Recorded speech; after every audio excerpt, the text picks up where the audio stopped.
tudo bem?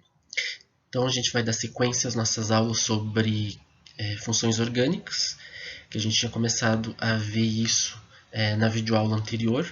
Então nessa aula a gente vai falar um pouquinho mais sobre nomenclatura, que na aula passada eu peguei e dei umas instruções gerais de como nomear compostos orgânicos, né? E aqui a gente vai ver então um pouquinho as diferenças entre cada função orgânica.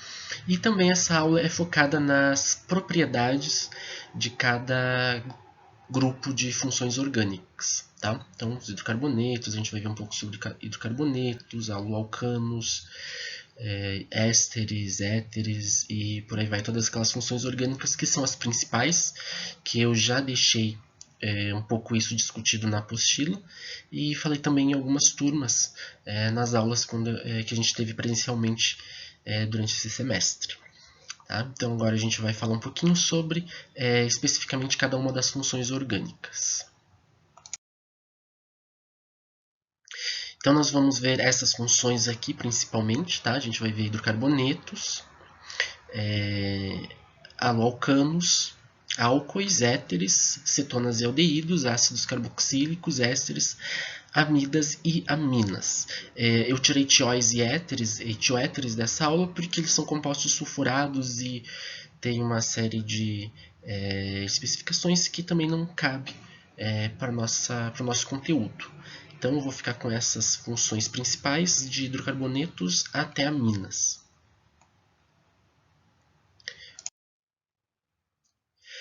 Então, os hidrocarbonetos, começando por eles, que são as funções orgânicas mais simples, né? A gente poderia falar que são os compostos formados unicamente por átomos de carbono e hidrogênio, né? Representados por CXHY, onde X e Y são índices, tá?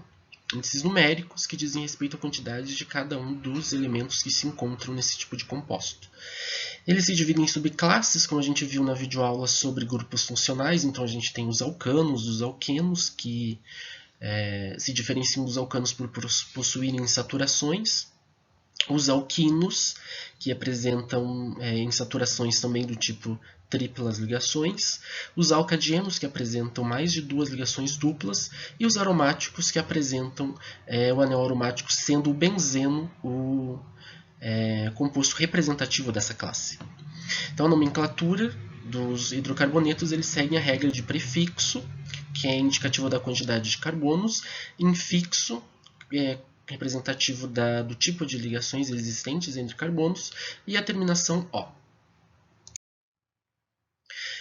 Então, como propriedades físicas e químicas desses compostos, né, nós temos que eles são substâncias apolares, cujas moléculas se mantêm unidas por interações fracas de Van der Waals. A gente não vai se preocupar em definir o que é uma interação fraca de Van der Waals, a gente só tem que saber que elas são interações muito mais fracas do que as ligações de hidrogênio, que a gente já falou em outras aulas. Tá? Então as moléculas, como elas se mantêm muito próximas de si, elas têm esse tipo de interação, que é chamada de interação Van der Waals. Eles apresentam baixos pontos de fusão e de ebulição, e numa mesma subclasse, ou seja, se eu tenho alcanos, por exemplo, eles vão aumentar com o número de massas. Então aqui eu trouxe como exemplos o ponto de ebulição, os pontos de ebulição, na verdade, do metano, do etano e do propano. A gente pode ver que eles vão aumentando, né, nessa sequência conforme a gente aumenta a massa desses compostos. Tá? E eles aumentam por que motivo? Então, lembrando que o ponto de ebulição é a temperatura na qual uma substância ela passa do estado líquido para o estado gasoso. Então, se a gente tem um número maior de carbonos e de hidrogênios, se a gente tem uma massa maior nesse composto, a gente poderia pensar que a gente precisaria de mais energia para fazer com que esse composto ele se volatilize do estado líquido para o estado gasoso. Então, por isso que a temperatura de ebulição, ponto de ebulição, ele aumenta numa mesma classe, né, com o aumento da massa molar. Os compostos de cadeia linear eles apresentam um ponto de fusão e ponto de ebulição mais elevado que os de cadeia ramificada. Então aqui, como a gente tem compostos de mesma massa, né, como exemplos eu trouxe os compostos representados pela fórmula C4H10. Então nós temos duas possibilidades, né? Nós temos o butano e o metilpropano, que é esse composto aqui. Então a gente pode ver que os compostos de cadeia linear, que é o butano, que é representativo pelo butano, né, ele tem ponto de ebulição mais elevado do que o de cadeia ramificada. Tá? Então aqui representativo a gente pode ver que no butano o ponto de ebulição é menos meio grau Celsius e o ponto de ebulição do metilpropano é de menos 12 graus Celsius. Tá? E o ponto de fusão também é menos 138 para o butano e menos 159 para o metilpropano.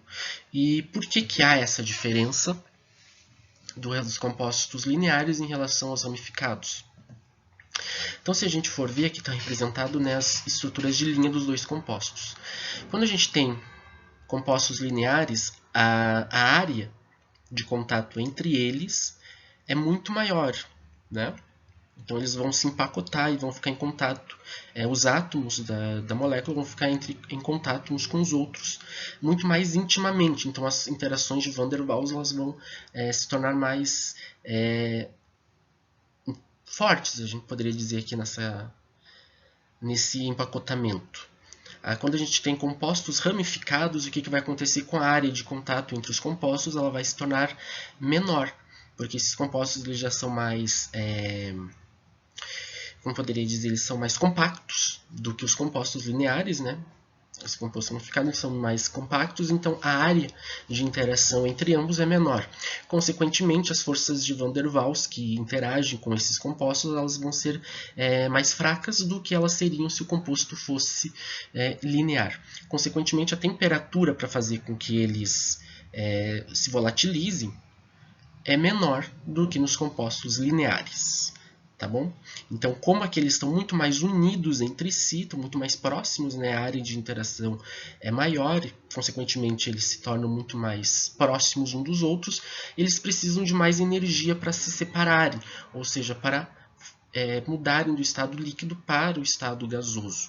Então, no estado gasoso, se a gente lembrar de química geral, a gente vai ver que os compostos, as moléculas dos compostos no estado gasoso são muito mais dispersas do que no estado líquido. Tá? Então, para isso acontecer no composto de estrutura linear, eu preciso de muito mais energia, tá? Diferentemente de um composto ramificado, claro que a gente falando, né, de compostos com massa molar semelhante, como nesse caso aqui.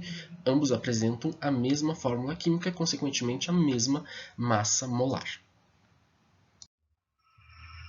Em temperaturas e pressão ambientes, os compostos de 1 a 4 carbonos eles são gasosos, né? Então a gente tem metano, etano, propano e butano, que são gasosos. De 5 a 17 se tornam líquidos, né? Então a gente tem um exemplo aqui, o hexano, que tem 6 átomos de carbono e é usado como solvente no laboratório. O butano eu não tinha falado, né, mas ele é utilizado, ele é o composto do gás de cozinha que a gente usa nas nossas casas. Tá? Ele não tem aquele cheiro então é um composto de enxofre, né, que é adicionado ali para dar aquele cheiro para a gente sentir quando há vazamento, por medidas de segurança. E acima de 17 átomos de carbono, os compostos são sólidos. Então aqui a gente tem representado uma cadeia linear do eicosano ou icosano também, né? Pode se falar assim, que apresenta 20 átomos de carbono na sua estrutura e é um dos principais constituintes da parafina que a gente encontra em velas. Todos os compostos hidrocarbonetos eles apresentam a densidade menor do que a da água, que é de 1 grama por ml, e a gente também pode encontrar em alguns livros, né, densidade sendo representado com uma massa específica, que é a quantidade de matéria em gramas por unidade de volume. Então aqui nesse caso a gente representa ml, em alguns livros também a gente pode encontrar centímetros cúbicos. Tá? Então é a relação entre a massa e o volume que essa quantidade de massa ocupa. Tá? São compostos insolúveis em água e solúveis apenas em substâncias apolares. Então, como eles são compostos hidrofóbicos, eles não se dissolvem na água. Então, a gente nunca vai ter um hidrocarboneto solúvel em água. Eles são solúveis apenas em outras substâncias apolares. Então, lembrem aquilo que eu sempre falo em aula, né, que semelhante dissolve semelhante. Então, nesse caso, para dissolver compostos hidrocarbonetos, que são apolares, a gente precisa de um outro composto apolar. Eles são principalmente utilizados como combustíveis e também aplicados na produção de plásticos, fibras, borrachas, tintas e cosméticos também, né? Principalmente a vaselina e óleos minerais. Então agora eu vou falar rapidamente sobre as principais propriedades dos haloalcanos ou haletos de alquilo, que são os compostos, né, os compostos orgânicos constituídos por pelo menos um átomo de halogênios. Então, quem são os átomos de halogênios? Relembrando a química geral, são átomos dos compostos pertencentes à penúltima coluna da tabela periódica: flúor, cloro, bromo e iodo. Então, os monoaletos eles são levemente polares, e já os polialetos são fracamente polares ou até mesmo apolares. Os pontos de fusão e de ebulição desses compostos são semelhantes aos dos alcanos de massa molar semelhante. Ou seja, eles têm ponto de fusão e de ebulição muito próximos àqueles dos alcanos, né? Geralmente eles são líquidos em condições ambientes, diferente dos alcanos, que até 4 carbonos podem se tornar podem ser gases, tá? Então esses compostos, como eles apresentam um átomo de halogênio, que é um pouco mais pesado do que o átomo de carbono, eles então se tornam líquidos. Os monofluoretos e os monocloretos são menos densos que a água, já os monobrometos e os monoiodetos são mais densos, né? Como a massa molar na família dos halogênios aumenta de cima para baixo, então a gente lembra, né, que o flúor e cloro são os halogênios mais leves. Então, consequentemente, se tem bromo e iodo na molécula, significa que a molécula vai ser mais pesada. Então, consequentemente, a densidade desse composto vai ser maior. Eles são compostos insolúveis em água e solúveis em solventes de baixa polaridade. Apresentam um odor forte e sabor doce. São principalmente utilizados no laboratório como solvente. Então, a gente tem o clorofórmio, o diclorometano, fluormetano e por aí vai, outros tipos de solventes, né? Também utilizados na síntese orgânica e apresentam alta toxicidade, como o clorofórmio e o tetracloreto de carbono. Então nós temos o CHCl3 e o CCl4, que são dois compostos bastante representativos dessa classe, né? Então, eles são compostos bastante tóxicos, a gente não pode então ficar expostos por muito tempo sem os equipamentos de proteção adequada. São pouco reativos devido à baixa polaridade de suas moléculas, da mesma forma que os hidrocarbonetos, desculpa. Então eu não tinha falado isso sobre ele, a propriedade da reatividade, né? Então os hidrocarbonetos são muito pouco reativos, né? Da mesma forma os halogênios também são pouco reativos. Sobre a nomenclatura, então, dos halogênios, a gente tem o sistema, né, halogênio, ramificação, prefixo, sufixo e terminação "-o". Então, às vezes, né, a gente encontra casos, né, como eu vou mostrar por aqui, onde o halogênio vem depois do nome da ramificação. Então, eu vou mostrar um exemplo para a gente ver isso, como que funciona. Então, aqui a gente tem um composto com halogênio e cloro, né, e uma cadeia de 3 átomos de carbono. Então, a gente chama esse composto de 2-cloro propano. Não prop, porque tem 3 átomos de carbono, an, porque só tem ligações simples, e O, porque é a terminação. E 2-cloro, porque está ligado no segundo carbono da cadeia. Aqui nós temos também um átomo de bromo ligado, já com uma cadeia ramificada, né? Então, a gente vai chamar esse composto de 2-metil-bromo-propano. Como o bromo está no carbono 1, lembrando, né, que a prioridade ela começa sempre aqui a partir do grupo funcional, então 1, 2 e 3. É assim que a gente vai chamar esse composto. Então, só lembrando que essa ordem pode estar trocada dessa ordem que eu passei aqui em cima. Não tem problema, tá? Alguns livros dizem que é o nome do halogênio antes da ramificação, outros livros dizem que é a ramificação antes do nome do halogênio. Então, a gente vai ficar com essas duas regras, não tem importância. Aqui nós já temos o 2-fluor-3-metilbuteno. Então, lembrando, a cadeia carbônica ela começa aqui, né? 1, 2, 3 e 4.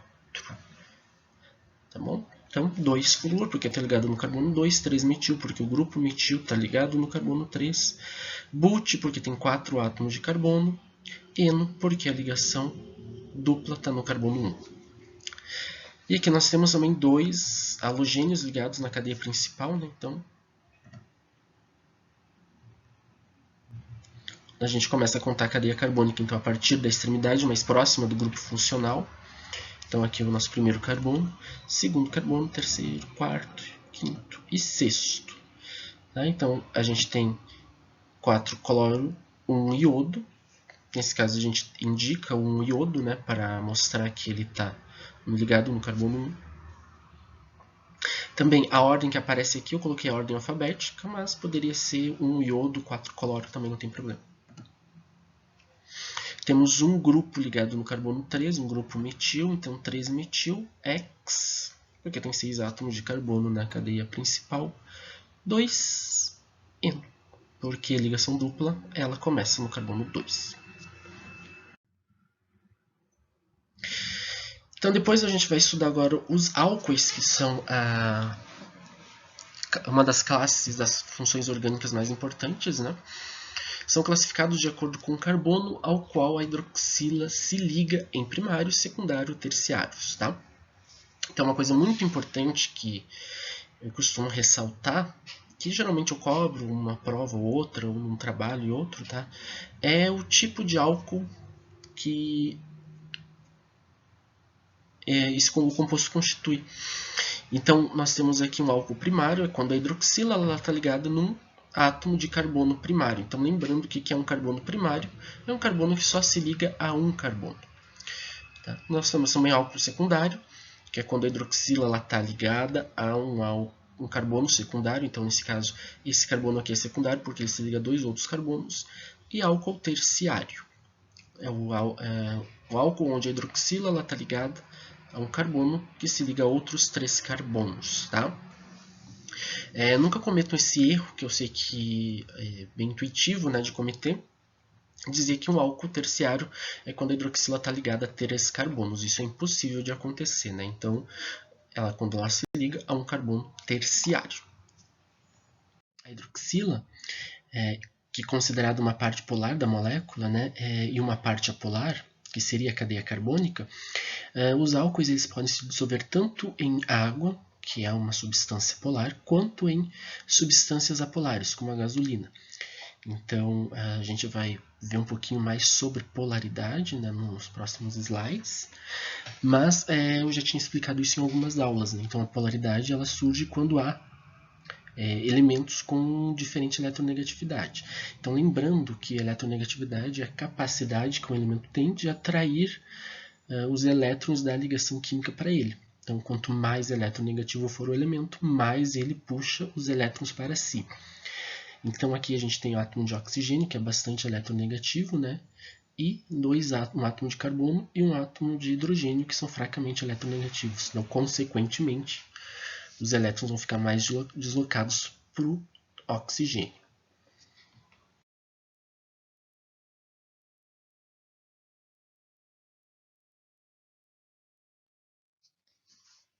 Então, aqui nesses exemplos dá para a gente entender um pouquinho melhor, né?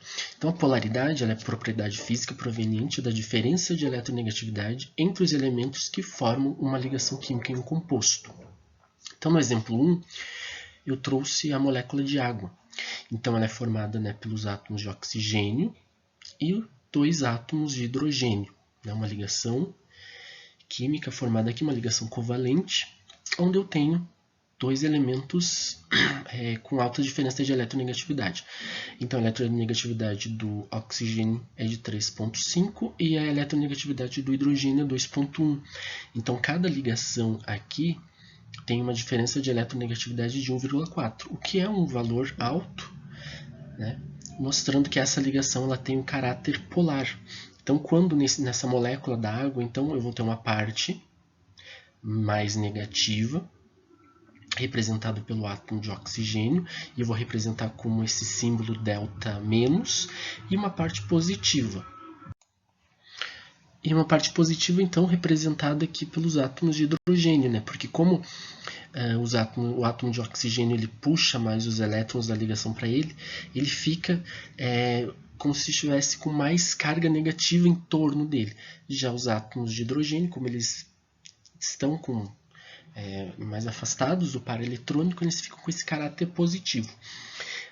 Já numa molécula orgânica, como o metano, de um hidrocarboneto, por exemplo, a diferença de eletronegatividade entre as ligações carbono e hidrogênio é de 2,5 menos 2,1, que é a eletronegatividade do hidrogênio, né, é de 0,4, ou seja, um caráter polar muito fraco, praticamente não existe. Então, essa ligação a gente considera ela, todas essas ligações a gente considera com caráter apolar. Então, consequentemente, né, ela só vai interagir com outras moléculas apolares.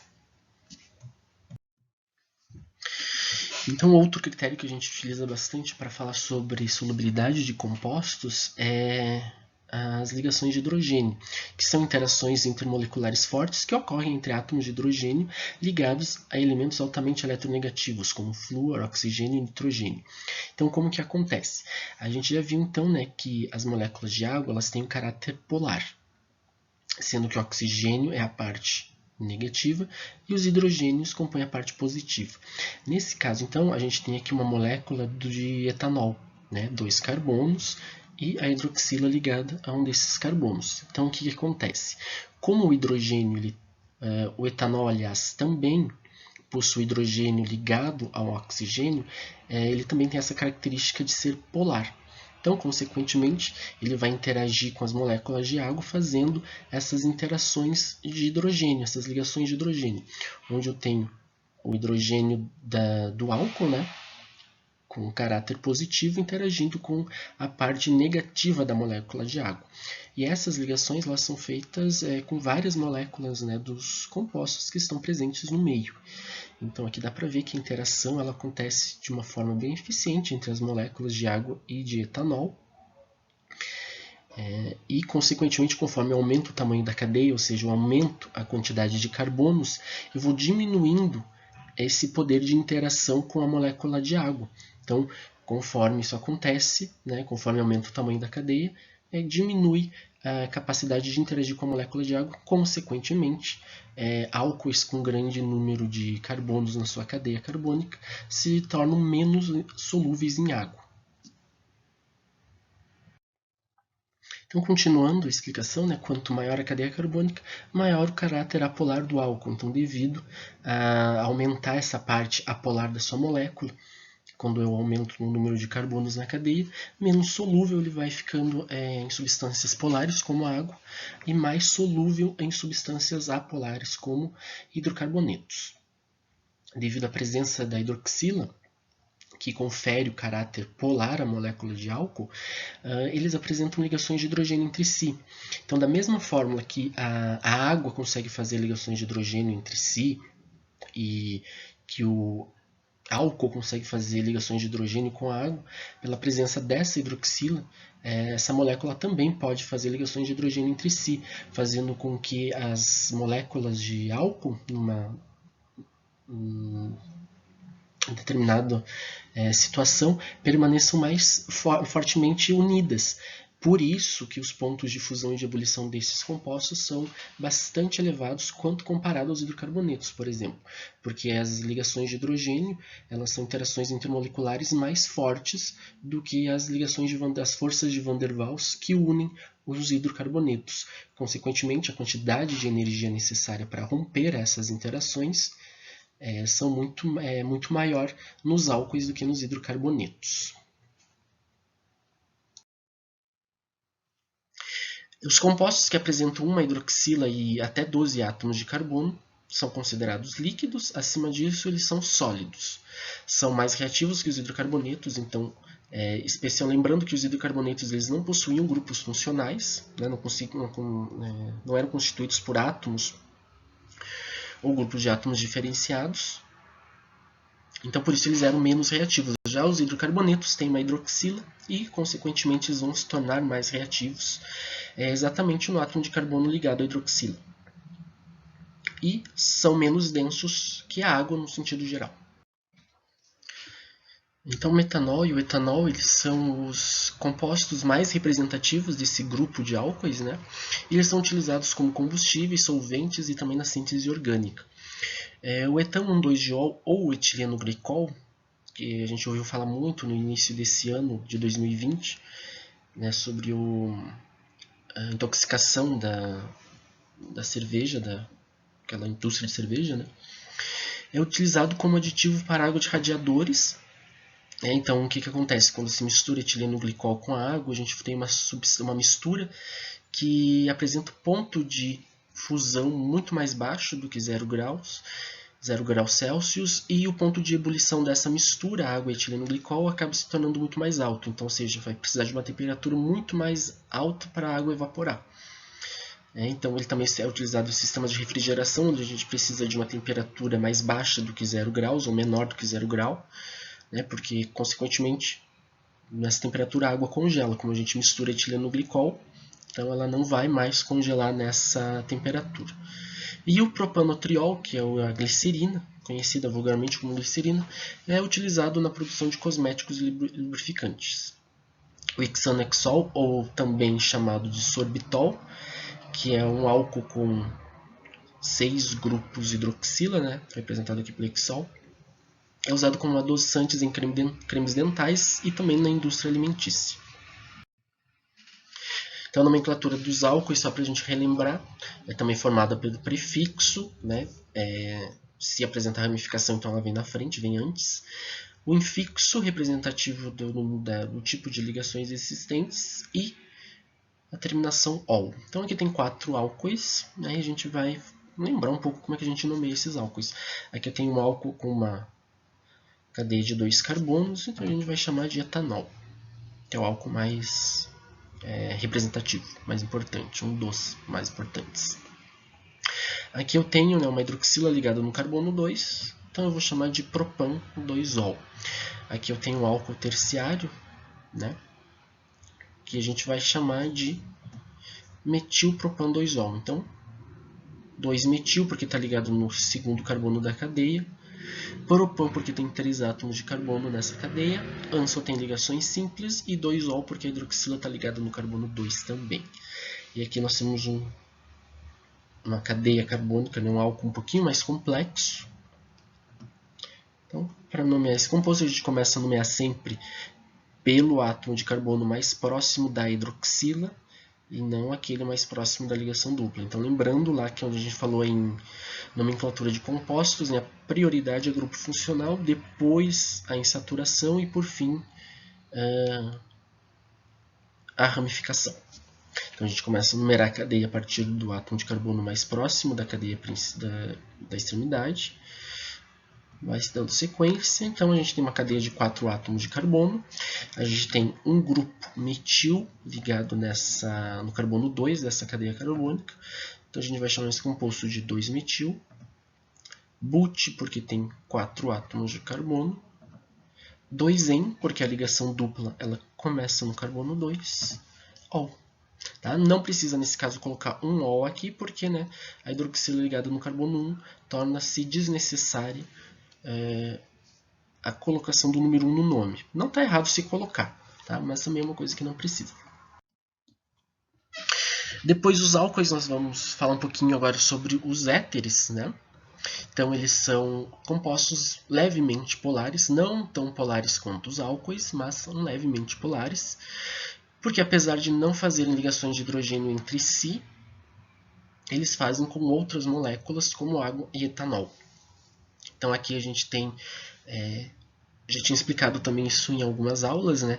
Os éteres eles podem fazer ligações de hidrogênio com moléculas que apresentam átomos de hidrogênio propensos a fazer essas ligações. Então, o que é uma ligação de hidrogênio? Que eu já estou falando alguns slides e não expliquei o que é. Então, uma ligação de hidrogênio é quando a gente tem a interação entre moléculas que apresentam átomos de hidrogênio ligados a compostos, a outros átomos mais eletronegativos. Então, geralmente, compostos que fazem ligações de hidrogênio é quando a gente tem átomos de hidrogênio ligados ao oxigênio, ou a nitrogênio, ou a flúor. Então, esses átomos de hidrogênio eles vão tornar possível quase como se fosse uma ligação química entre eles e esses átomos, né? Então, geralmente, a ligação de hidrogênio vai acontecer quando a molécula tiver átomos de oxigênio, de nitrogênio ou de flúor. Tá? Quando ela não tem átomos de hidrogênio ligados a um desses elementos, a gente não tem possibilidade de fazer ligação de hidrogênio. Tá? Então, como no caso nos éteres, a gente tem átomos de oxigênio constituídos, né, da molécula, mas não tem nenhum átomo de hidrogênio ligados diretamente neles, eles não vão poder fazer ligações de hidrogênio entre si. Mas eles vão conseguir fazer interações de hidrogênio com moléculas como água e etanol que apresentam essa possibilidade. Então, esses compostos eles apresentam pontos de fusão e de ebulição intermediários entre os hidrocarbonetos e os álcoois, de mesma massa molar, ou de massa molar semelhante. Os mais simples são gasosos e o restante, no geral, são líquidos voláteis. E o que seriam líquidos voláteis? São líquidos que têm ponto de ebulição muito baixo. Então, nós temos como exemplo o éter dimetílico, né, que é um dos solventes que a gente utiliza bastante em laboratório, que tem um cheirinho bem doce, que apresenta ponto de ebulição de aproximadamente 40 graus Celsius. Então, esse tipo de composto ele se torna bem volátil, principalmente em dias quentes. Tá? Então, se a gente deixar a garrafa aberta, provavelmente muito desse composto vai acabar saindo do estado líquido para o estado gasoso e vai acabar, né, ficando no ambiente do laboratório. Eles são menos densos que a água, como os álcoois, né? São um pouco reativos, como os hidrocarbonetos, então eles não são compostos que apresentam uma reatividade muito alta. Apresentam baixa solubilidade em água, que diminui ainda mais com o aumento da cadeia carbônica. Então lembra que a gente comentou que eles eram levemente polares, né? Muito menos polares do que os álcoois, mas não completamente apolares como os hidrocarbonetos. Então eles ainda têm um resquício de solubilidade, né? Porque eles podem fazer pontes de hidrogênio com as moléculas de água. Porém é muito pouco, e conforme aumenta o tamanho da cadeia, essa solubilidade vai diminuir ainda mais.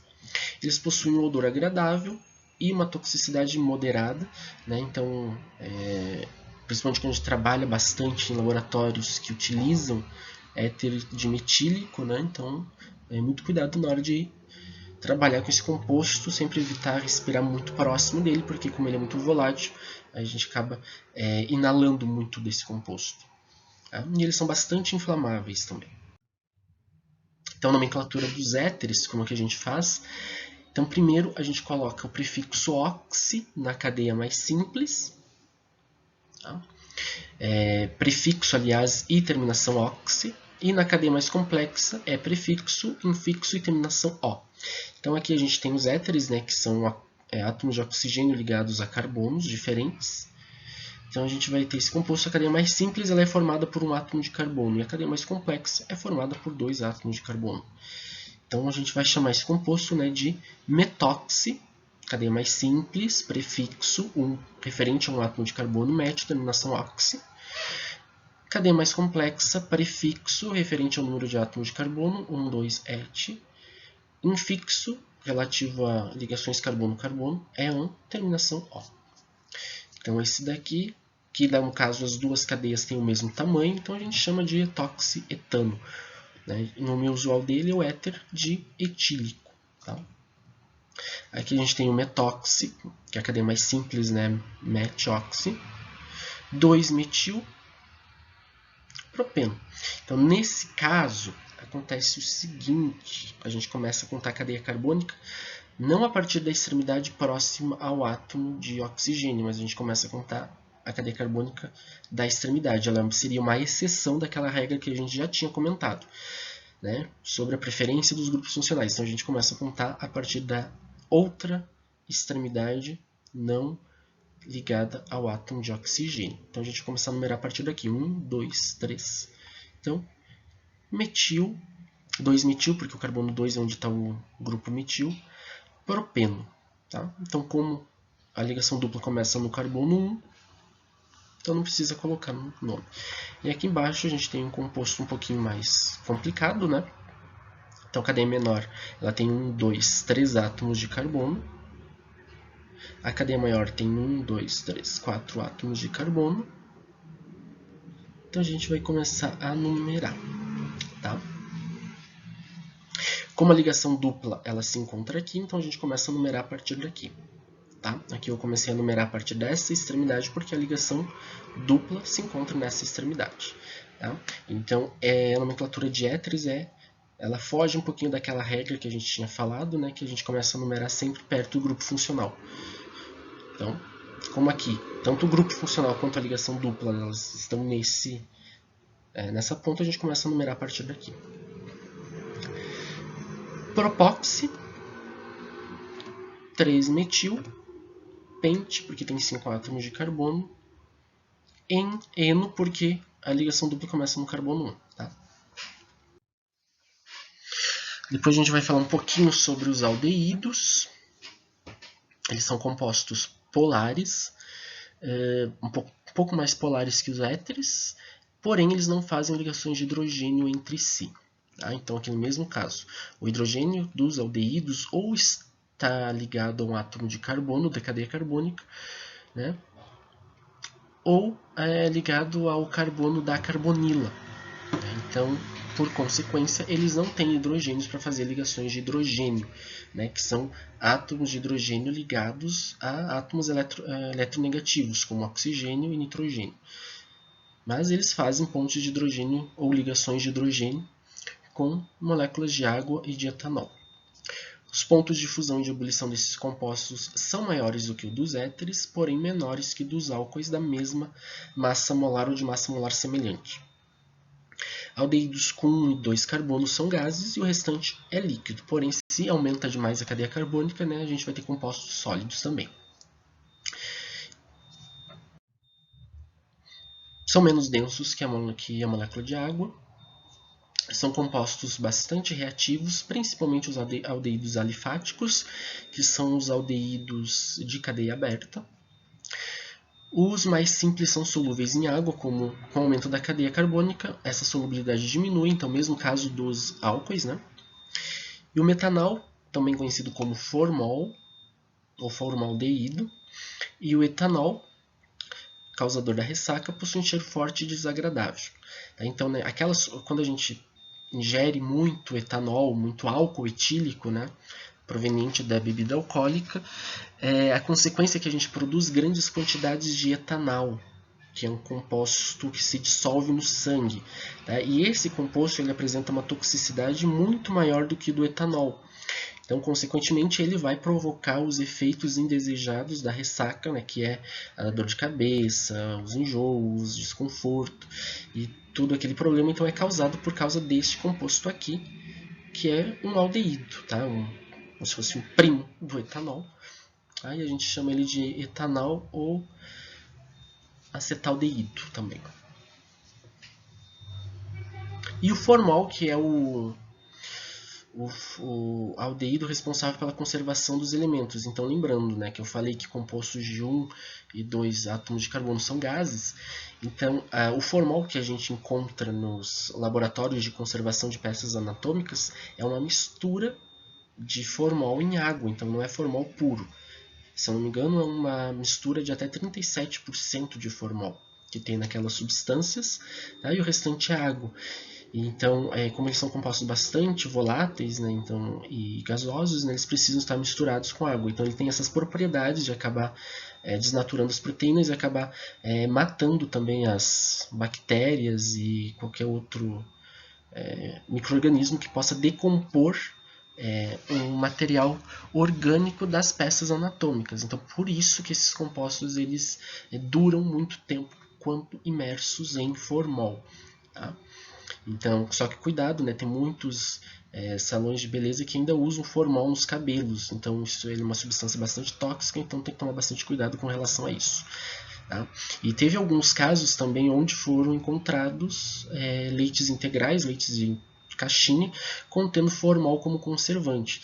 Só que ele é um conservante, né? Porque ele vai acabar eliminando os micro-organismos, só que ele também é bem tóxico para a saúde. Então, uma pessoa que vai ingerir formol acabar ingerindo veneno, que se continuar ingerindo durante muito tempo, essa pessoa pode acabar então vir a óbito por causa do envenenamento por formol, que é bastante tóxico, além de ser cancerígeno também. Tá? Então, cuidado quando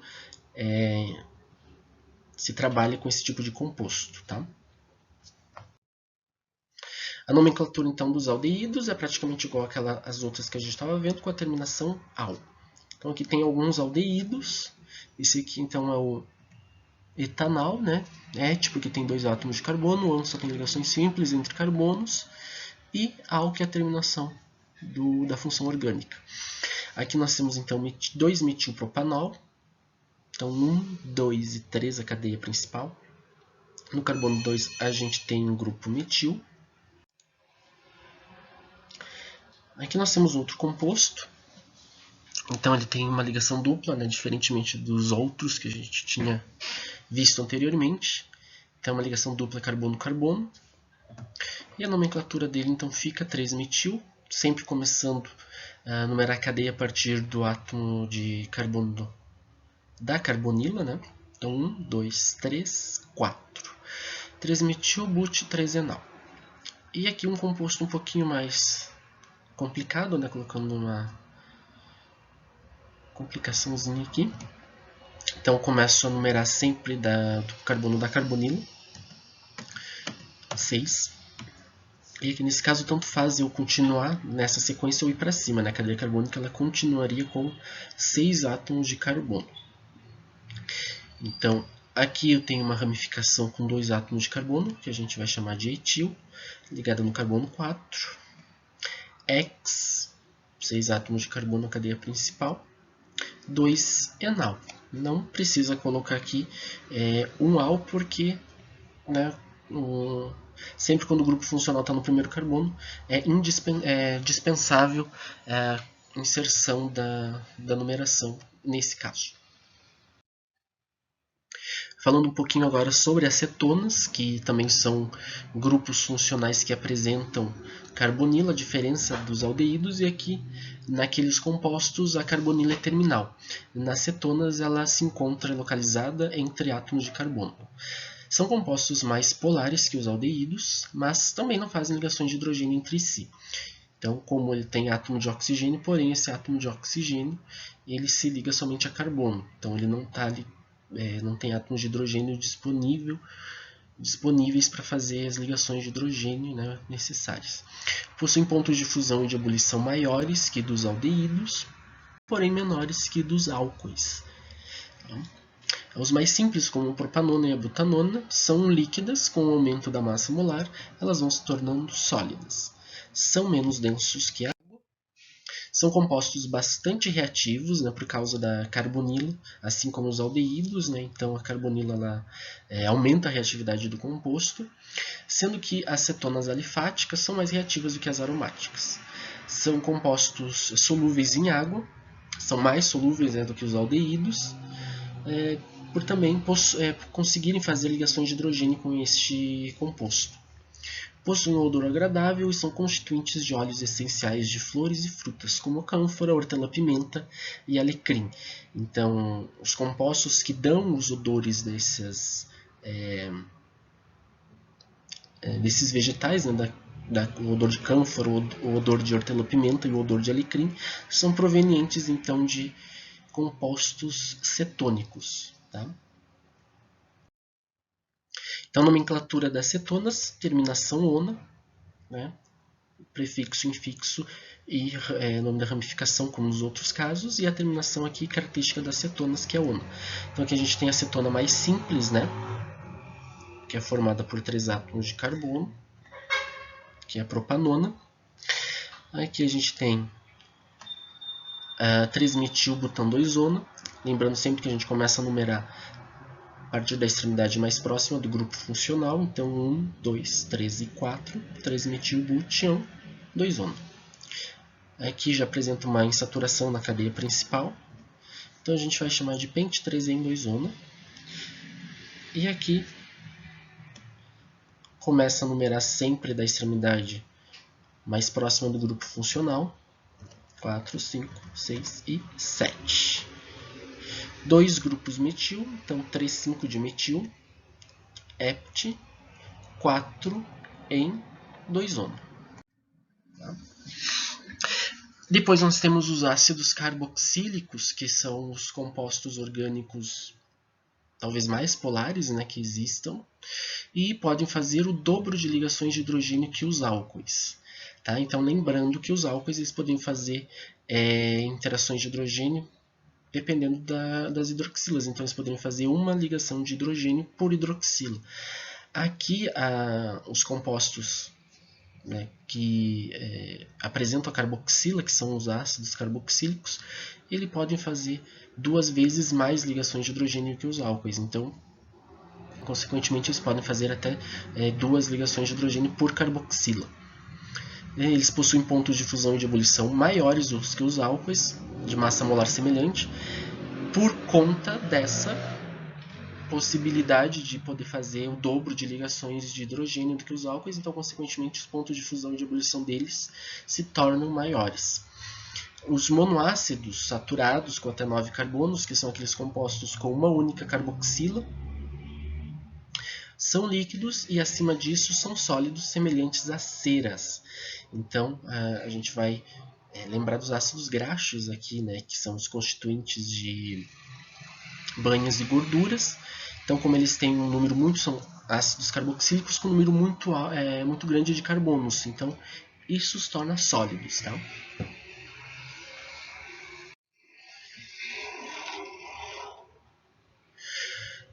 Eles são mais densos do que a molécula de água. Então, conforme, né, eles têm o grupo carboxila, os torna mais densos que a água. Os que apresentam até 5 átomos de carbono são solúveis em água, o restante é praticamente insolúvel devido ao tamanho da cadeia carbônica. Então, da mesma forma que os álcoois, né, que conforme aumenta o tamanho da cadeia, diminui a solubilidade em água, com os ácidos acontece a mesma coisa. Então, até 5 átomos de carbono, a gente considera que eles são bem solúveis em água.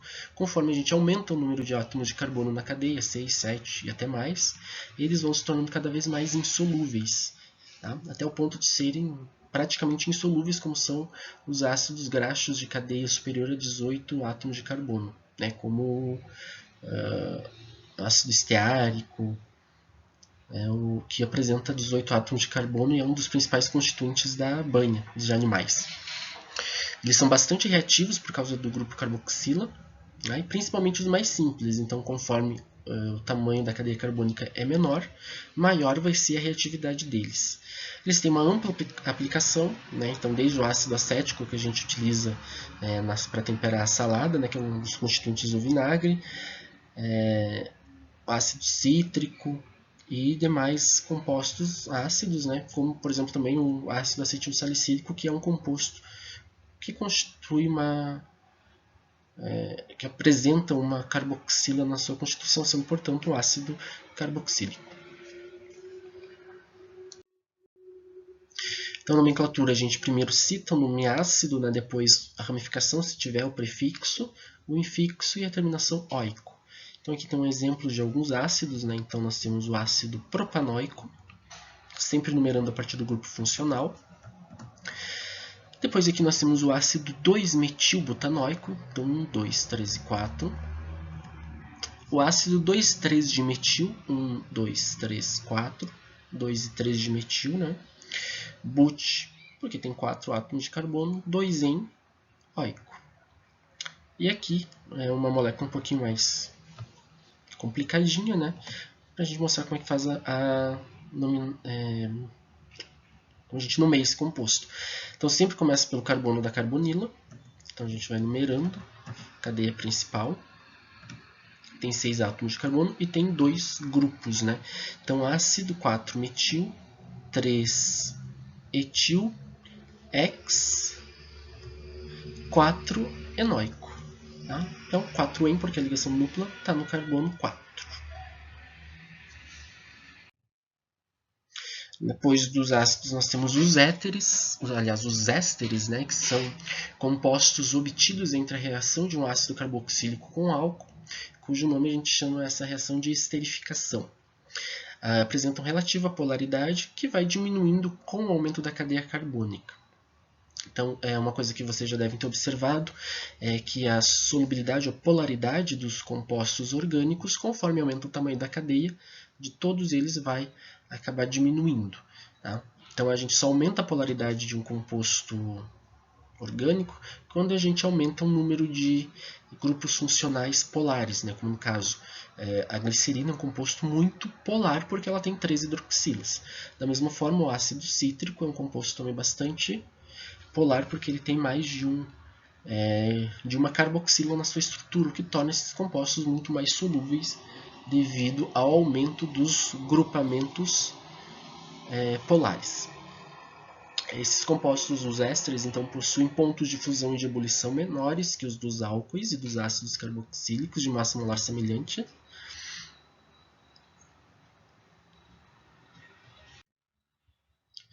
Os compostos de baixa massa molar são líquidos e, à medida que aumenta a massa, eles passam a se tornar líquidos viscosos e até mesmo sólidos. Tá? São levemente mais densos que a água, são pouco solúveis nesse composto, principalmente os de cadeia curta. Né? Então, no caso, os de cadeia curta, acho que aqui deu um erro de colocação aqui, né? Os de cadeia curta são mais solúveis em água do que o restante dos compostos de cadeia maior, tá bom? Isso que tem que ficar claro. Eles possuem um aroma bastante agradável, geralmente de frutas e de flores, o que torna a sua aplicabilidade relacionada a essa questão. Né? Então, muitos dos ésteres são utilizados em perfumaria ou produtos cosméticos. São pouco reativos, mas podem sofrer hidrólise, que é a quebra pela molécula de água, né, facilmente. São amplamente empregados nas indústrias alimentícia, na indústria cosmética e na indústria farmacêutica devido ao seu odor agradável e são constituintes de diversos tipos de cera. Então, conforme se aumenta a cadeia carbônica desses ésteres, eles vão se tornando sólidos. Tá? Então, os constituintes da cera são principalmente ésteres ou ácidos graxos de cadeia muito grande. Então, a nomenclatura desses compostos é através do prefixo infixo mais oato de nome do substituinte mais ila. Então, a gente vai ver então que geralmente nesse composto a gente tem essa parte aqui que é derivada do ácido, né? E essa outra parte aqui que é derivada do álcool, que a gente tem como substituinte.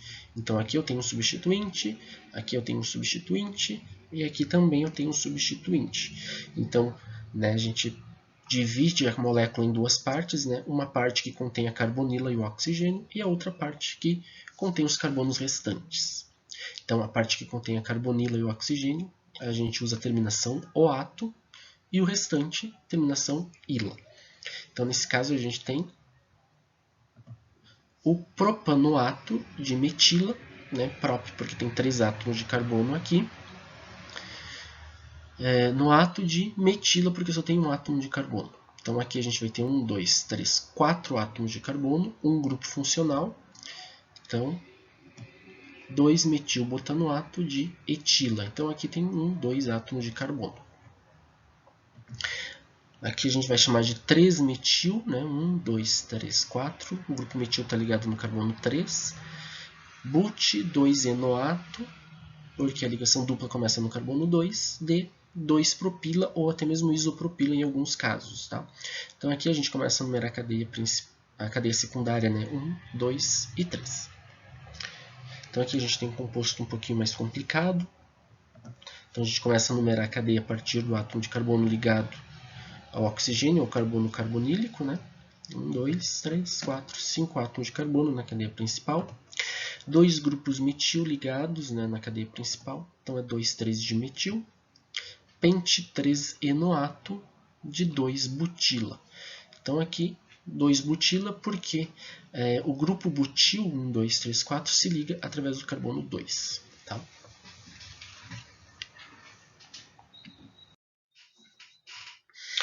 As aminas, a gente vai se encaminhando para o fim dessa aula, né? Mas antes a gente vai falar um pouco das aminas e das amidas. E a gente também, da mesma forma que a gente classificava os álcoois, a gente classifica as aminas, tá? Então, alguns critérios de classificação. O primeiro deles que a gente leva em conta é o tipo de substituinte ligado ao nitrogênio.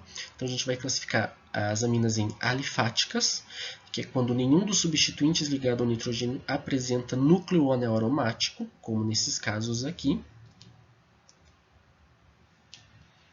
Então, todas essas são aminas alifáticas. Ou aminas aromáticas, que é quando pelo menos um dos substituintes ligados ao nitrogênio apresenta núcleo ou anel aromático. Então, nesse caso, todas elas são aminas aromáticas porque elas apresentam um substituinte ligado ao anel, né? Ou o substituinte faz parte do próprio anel. Então aqui nós também temos, né, uma amina secundária de fenilamina e aqui um substituinte aromático também nessa amina terciária.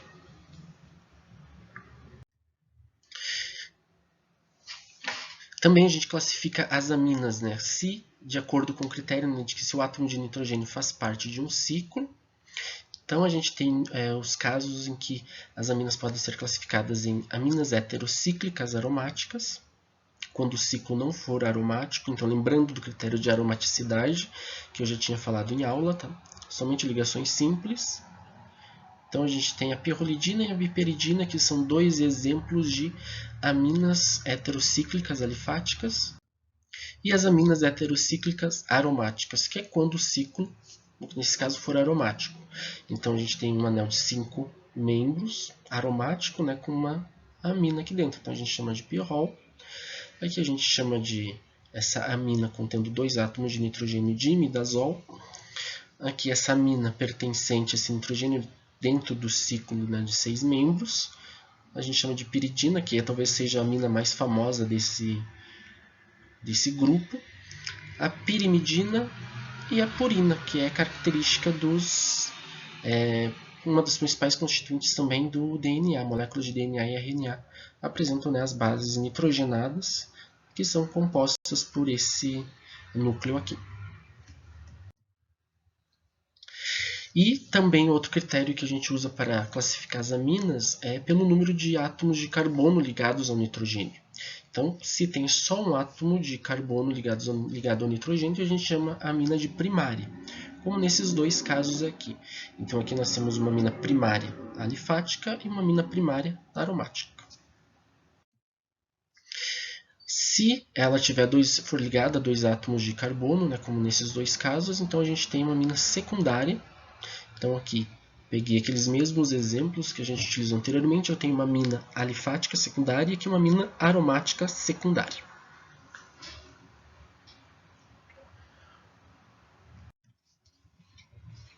E a amina vai ser terciária quando ela apresentar até 3 átomos de carbono ligados ao nitrogênio. Então aqui eu tenho esse nitrogênio, né?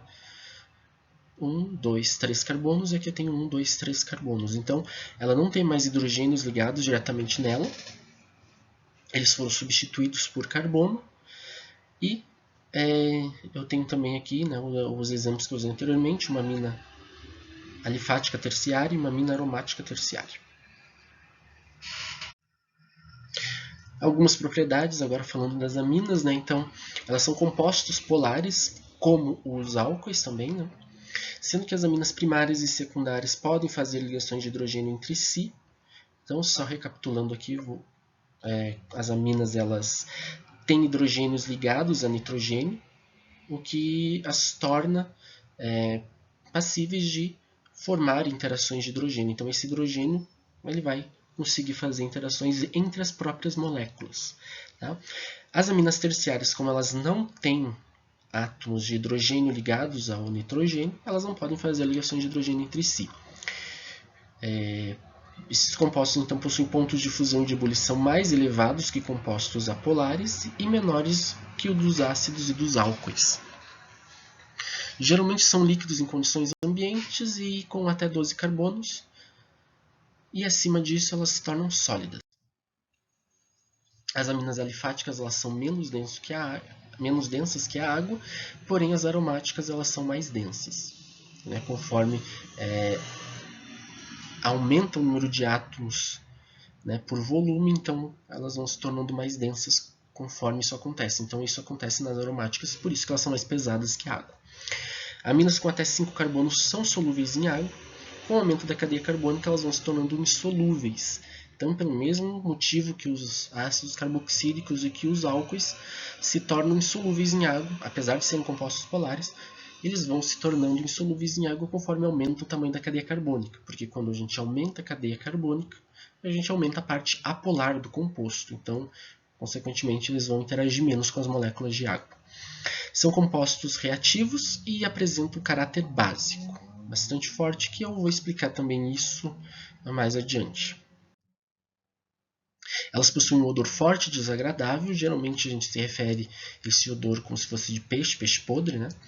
E as aromáticas são muito tóxicas e letais, como exemplos, então, a piridina, que é utilizado muito como solvente em laboratório, e ela é bastante tóxica, tá?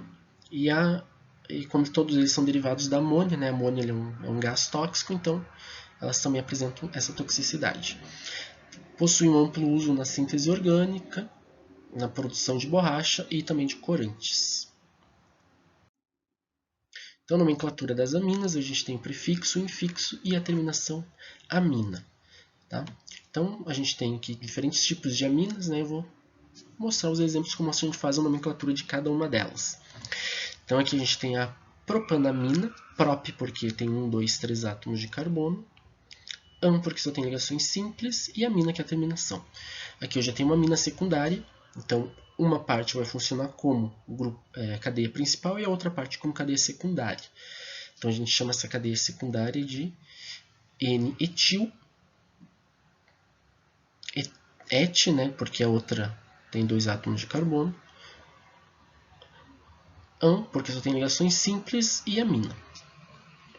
Aqui uma amina terciária, no caso, né? Então a cadeia maior vai ser a nossa cadeia principal e as outras duas cadeias a gente vai chamar de ramificações. Então, são ramificações de um átomo de carbono. O nome desse composto é NN-dimetil-etanamina. Tá? NN-dimetil para dizer que tem, além da cadeia principal, 2 substituintes ligados nesse nitrogênio. Na amina secundária, além da cadeia principal, eu só tenho um substituinte, por isso que eu uso um N só. Aqui eu tenho uma amina terciária também, né? 2 ramificações e aqui a cadeia principal. Então a gente começa a numerar sempre a partir do carbono ligado ao nitrogênio, 4 átomos de carbono. Os substituintes do nitrogênio são metil e etil. Então, N-metil, N-etil e o metil da cadeia principal, 2-metil, but-2-enamina. Tá bom? E por fim a gente vai falar um pouquinho sobre as amidas, que elas vão se dividir em 3 grupos de acordo com a ligação ou não com outros carbonos, além da carbonila. Então a gente tem as amidas não substituídas. Tá? Então as amidas elas são características por apresentarem esse átomo de nitrogênio ligado a uma carbonila. Tá? Então as que são não substituídas, elas só têm um átomo de carbono, que é o próprio carbono da carbonila. Então a gente diz que elas são não substituídas. E a gente também relaciona isso com tendo 2 átomos de hidrogênio ligados nelas. As amidas monossubstituídas, que apresentam somente um hidrogênio ligado ao nitrogênio. Então é quando um dos hidrogênios for substituído por um carbono ou um grupo, né? E as amidas dissubstituídas é quando não apresentam hidrogênios ligados ao nitrogênio. Então, é esses 2 casos aqui, né? Então a gente tem somente o átomo de nitrogênio cercado por carbonos. Tá? São compostos bastante polares, porque eles podem fazer até 3 ligações de hidrogênio entre si. Então elas têm 2 hidrogênios disponíveis que podem fazer ligação de hidrogênio com uma outra amida, né? E o oxigênio de uma outra amida pode fazer ligação de hidrogênio com o seu próprio oxigênio. Então, por isso que elas são muito polares, né, e muito solúveis em água. Possuem pontos de fusão de ebulição muito elevados, muito mais do que os ácidos com a mesma massa molar ou com a massa molar correspondente. Então, a gente tinha visto anteriormente que os ácidos carboxílicos eles tinham ponto de fusão mais elevado do que os dos álcoois, ponto de fusão de ebulição, por causa que eles faziam até o dobro de ligações de hidrogênio do que os álcoois. Então agora as amidas elas superam os ácidos carboxílicos, né, porque elas podem fazer até 13 vezes mais ligações de hidrogênio do que os próprios álcoois, tá? Então, consequentemente, elas se tornam muito, as moléculas de amidas ficam muito unidas entre si, muito fortemente ligadas entre si, o que é necessário mais energia para separar as moléculas desses compostos, né, entre estado de sólido e líquido e gasoso.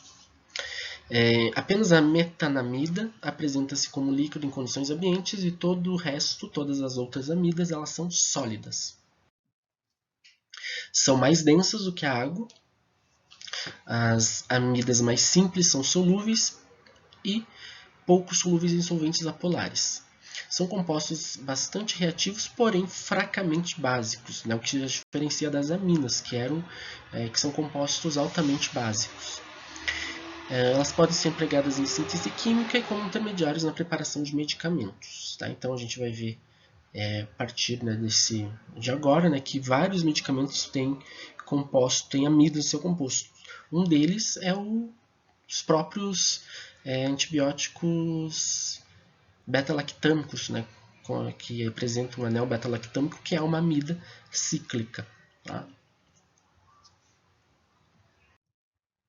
Então, nomenclatura, prefixo, infixo, terminação amida.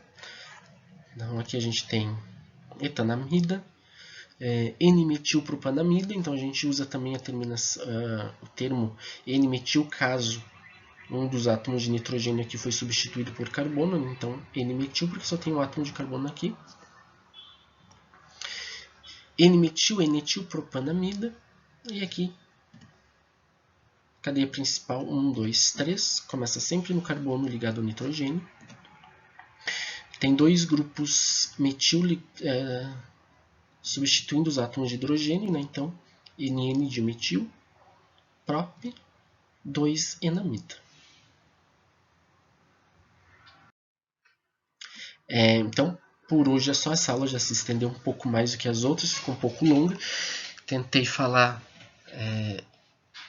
sucintamente, de uma forma bem resumida, das principais classes de compostos orgânicos que a gente ainda vai estudar pela frente.